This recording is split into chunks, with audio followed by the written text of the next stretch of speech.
ஹரே கிருஷ்ணா. 18 ஸ்லோகம் பார்க்கலாம். அவ்யாக்தாத் வியக்த்யஷத்வா பிரபவன்யகர் ஆகமே ராத்ரிய ஆகமே பிரளயந்தே தத்ரைவாவக்யக்தசம் ஞாகக. பிரம்மாவின் பகல் தோன்றும் போது எல்லா ஜீவாத்மாக்களும் அவ்யக்த நிலையிலிருந்து தோன்றாங்க. பிறகு இரவு வந்தவுடன் அவங்க மீண்டும் அவ்யக்துடன் இணைந்து விடுறாங்க. 19 ஸ்லோகம் பார்க்கலாம். பூதக்ராம சாயேவாயாம் பூத்வா பூத்வா பிரளயதே ராத்ரி ஆகமே வசபாத்த பிரபவத்யகர் ஆகமே. இந்த ஜட உலகத்திலேயே வசிக்க விரும்பும் சிற்றறிவுடையோர் உயர் கிரகங்களுக்கு ஏற்றம் பெறலாம். ஆனால் மீண்டும் இந்த பூலோகத்திற்கு வந்துடணும். அதாவது மறுபிறப்புங்கிறது அவங்களுக்கு இருக்குது. பிரம்மாவின் பகல் நேரத்தில் அவங்க பௌதீக உலகின் உயர்ந்த தாழ்ந்த கிரகங்களில் தங்களது செயல்களை வெளிப்படுத்தலாம். ஆனால் பிரம்மாவின் இரவு வந்ததும் அவங்க அனைவரும் அழிக்கப்படுறாங்க. பகலில் பௌதீக செயல்களுக்காக இவங்க பல்வேறு உடல்களில் பெறுறாங்க. இரவுல உடல்களில் எதுவும் இல்லாமல் விஷ்ணுவின் உடலில் இயக்குமாறு இருக்கிறாங்க. பிறகு பிரம்மாவின் பகல் தொடங்கியதும் திரும்பவும் தோன்றாங்கன்னா பிறக்கிறாங்க. பிறகு அந்த முக்தி நிலை அடையாதனால இறக்குறாங்க. இறந்தோடனே திரும்ப அவங்களுக்கு மறுபிறப்பும் தோணுது.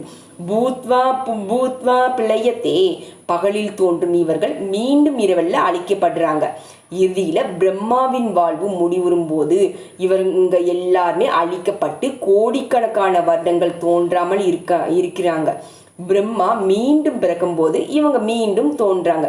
இந்த விதமாக ஜட உலகின் மாய சக்திகளால் இவங்க கவரப்படுறாங்க. ஆனால் கிருஷ்ண உணர்வை ஏற்றுக்கொள்ளும் புக்திசாலி நபர்கள் ஹரே கிருஷ்ண கிருஷ்ண கிருஷ்ண ஹரே ஹரே ஹரே ராம ராம ராம ஹரே ஹரே என்று உச்சரிப்பதன் மூலம் தங்களது மனித பிறவியை பகவானது பக்தி தொண்டுல முழுமையாக பயன்படுத்துகிறாங்க. இப்படி இந்த பிறவிலேயே கிருஷ்ணரது ஆன்மீக உலகிற்கு தங்களை மாற்றிக்கொள்பவங்க நித்தியமான ஆனந்த வாழ்வினையும் மறுபிறவி இல்லாத நிலையையும் அங்கே அடைகிறாங்க. 20 ஸ்லோகம் பார்க்கலாம். பரஸ்தஸ்மதா தூபாவன்யோ வியாக்தா வியாக்தா சனாதன யஸ சர்வேஷு பூதேஷு நஸ்யத்சு நா வினஷ்யதி. கிருஷ்ணரது உயர் ஆன்மீக சக்தி திவ்யமானதும் நித்தியமானதும் ஆகும்.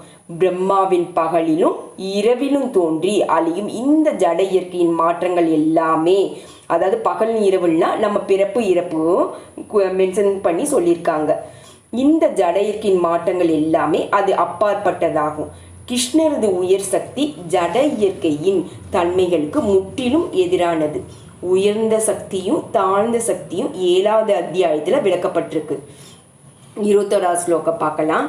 அவ்யக்தோஷர இத்யுக்ஸ தம் ஆகு பரமாம் கதிம் எம் பிராப்யானா நிவர்த்தந்தே தத்தாம பரமம் மம. முழுமுதற் கடவுள் ஸ்ரீ கிருஷ்ணரின் உன்னத இருப்பிடம் எல்லா விருப்பங்களையும் பூர்த்தி செய்யக்கூடிய இடமாக பிரம்ம சங்கீதத்தில் வர்ணிக்கப்பட்டிருக்கு. கோலோக விருந்தாவனம் என்னும் அறியப்படும் கிருஷ்ணரின் இந்த பரம இருப்பிடம் சிந்தாமணி கற்களால் செய்யப்பட்ட மாளிகைகளை உடையது.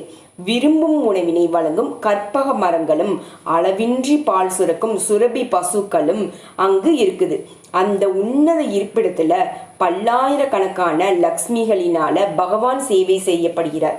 கோவிந்தர் என்று அழைக்கப்படும் ஆதி புருஷரான அவரே எல்லா காரணங்களுக்கும் காரணமாவர். பகவான் புல்லாங்குழலை ஊதும் பழக்கமுடையவர்.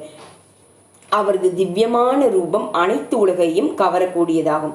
அவர் கண்கள் தாமரை இதழ்களை போன்றது. அவர் மேனி நிறம் மேகத்தின் நிறத்தை போன்றது. அவர் உடல் அழகு கோடிக்கணக்கான மண்மதர்களை மிஞ்சுவதாக அமைகிறது. அவர் மஞ்சள் நிற உடை உடுத்தி கழுத்தில் மாலை அணிந்து தலையில் மகிழ் தொகையை அணிந்துள்ளார். ஆன்மீக உலகின் தலை சிறந்த உலகமும் தனது சொந்த இருப்பிடமானுமான கோலாக விருந்தாவனத்தை பற்றிய ஒரு சிறு குறிப்பினை மட்டுமே பகவத்கீதையில் கொடுத்துருக்காங்க. விரிவான விளக்கங்களை பிரம்ம சங்கீதையில் கொடுத்துருக்காங்க. வேத இலக்கியங்கள் முழுமுதற் கடவுளின் இருப்பிடத்தை விட உயர்ந்தது வேறு எதுவுமே இல்லைன்னு, அதுவே பரமகதி என்றும் சொல்றாங்க. அதனை அடைந்தவங்க ஒருபோதும் ஜட உலகிற்கு திரும்புறதே இல்லை. கிருஷ்ணரும் அவரது உன்னத இருப்பிடமும் வேறுபட்டது இல்லை. ஏன்னா அது ஒரே குணத்தை உடையது. ஆன்மீக வானிலுள்ள இந்த உன்னதமான கோலோக விருந்தாவனத்தின் மாதிரி ஒன்று பூலோகத்துல டில்லிக்கு 90 மைல் தென்கிழக்கே அமைந்திருக்கு. கிருஷ்ணர் இந்த உலகத்தில் அவதரித்த போது இந்தியாவில் உள்ள மதுரா மாவட்டத்தின் 84 சதுர மைல் நிலப்பரப்பினை கொண்ட விருந்தாவனம் என்னும் இந்த இடத்தில்தான் தனது லீலைகளை செய்தார். ஹரே கிருஷ்ண கிருஷ்ண கிருஷ்ண ஹரே ஹரே, ஹரே ராம ராம ராம ஹரே ஹரே, ஹரே கிருஷ்ணா.